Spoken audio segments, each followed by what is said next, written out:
আজকে দিনটা হচ্ছে বৃহস্পতিবার, আর বৃহস্পতিবার দিন কিন্তু অন্য দিনের তুলনায় কাজটা একটু বেশিই থাকে। বৃহস্পতিবার দিন আমরা কিন্তু ঘর মুছে তারপরে পুজো দেই, আর পুজোটা দিতেও কিন্তু অন্য দিনের তুলনায় একটু বেশি সময়ই লাগে। নমস্কার বন্ধুরা, আমি গরিবের মা। কেমন আছো সবাই?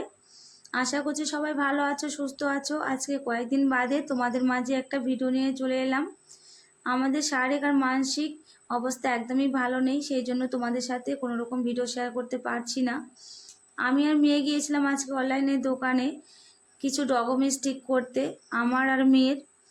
তো নতুন সরকারে এসে আমাদের এতটা হেনস্থা করাচ্ছে, কি বলবো। আর তোমরাও নিশ্চয়ই আমার মতো হেনস্থা হচ্ছ সবাই, বুঝতে পারছি। কারণ নতুন সরকার এসে নতুন নতুন আপডেট করাচ্ছে আমাদের ডকুমেন্টসগুলোকে, সেটাই আমি করতে গিয়েছিলাম। তো আগের মমতা দিদি ছিল বরঞ্চ ভালোই ছিল, মনে হচ্ছে যে মমতা দিদি যেটা একবার করেছে সেটা একবারে হয়ে গেছে। আর এই নতুন সরকার এসে নতুন নতুন নিয়ম বের করছে আর আমাদেরকে হেনস্থা করাচ্ছে। ভোটের আগে বলে এটা করাবো, সেটা করাবো, এই দিব সেই দিব, কিন্তু যেই ভোট পার হয়ে গেছে তখনই দেখো আমাদেরকে মানে কোনো কিছুই দিচ্ছেও না, অথচ এতটা কষ্ট করাচ্ছে। আর কি বলবো, তোমরা সবাই বুঝতে পারছি আমার মতো কষ্ট করছো। এদিকে কাজের প্রেশার আর এদিকে তোমার ডকুমেন্টসগুলো নিয়ে হেনস্থা হতে হচ্ছে। তার মধ্যে আমাদের শরীরটাও অতটা ভালো নেই, আর মানসিক টেনশনের মধ্যেও আছি একটু। অনলাইনে দোকান থেকে আস্তে আস্তে একটু রাতি হয়ে গেছে আমার। এসে দেখি বাড়িতে জামা কাপড়গুলো মেলা আছে, সেগুলো তুলে নিলাম। তুলে তারপরে সন্ধ্যাটা দিয়ে নিলাম। যেহেতু অনেকটা রাত হয়ে গেছে তাই তড়িঘড়ি করে সন্ধ্যাটাকে দিয়ে নিলাম। তারপরে আজকে ভাবলাম আজকে আর একটু রেস্ট নিব না। অন্যদিন তো আমি কাজের থেকে এসে সন্ধ্যার টাইমে মেয়ে পড়াশোনা করে, আর আমি ওই টাইমে মেয়ের পাশে একটু শুয়ে থাকি। ঘুমাসি না, কিন্তু এমনি একটু শুয়ে থাকি রেস্ট নেওয়ার জন্য। আর আজকে ভাবলাম যে যেহেতু রাত্রি হয়ে গেছে, আজকে আর একটু শুব না, আজকে ঘরের কিছু কাজকর্ম করব। সময় পাই না, সময়ের জন্য কিন্তু আর করা হয় না সেরকম। তাই আজকে একটু দেখো আমাদের ছোট্ট একটা শোকেস আছে, এই শোকেসটা কিন্তু আমি কিনিনি, আমাকে একজন দিয়েছে। তো কে দিয়েছে সেটা তোমাদের অন্য একটা ভিডিওতে বলবো, আজকের ভিডিওতে আর বলছি না, যেহেতু ভিডিওটা অনেক বড় হয়ে যাবে সেই জন্য।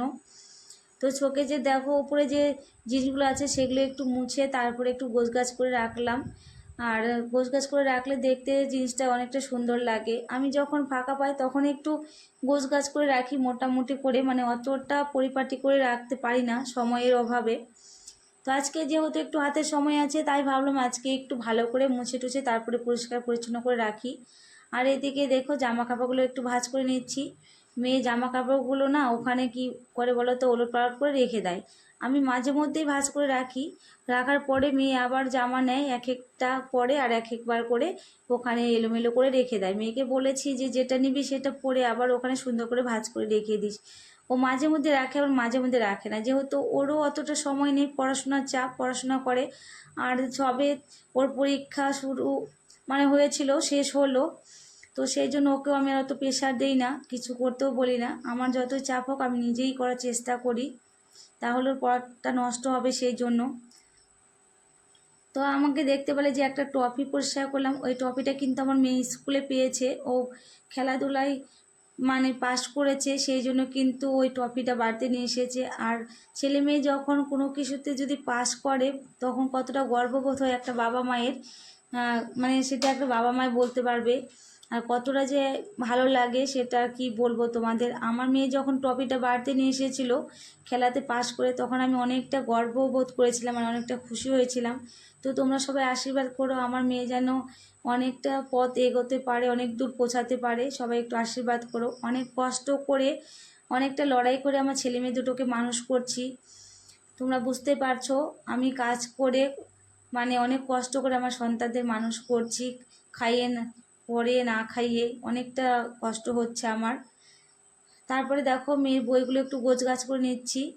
তো মেয়ে পড়াশোনা করে ওখানে বইগুলো রাখে, আমাদের সেরকম কিছু নেই, সেই জন্য ওখানে আমরা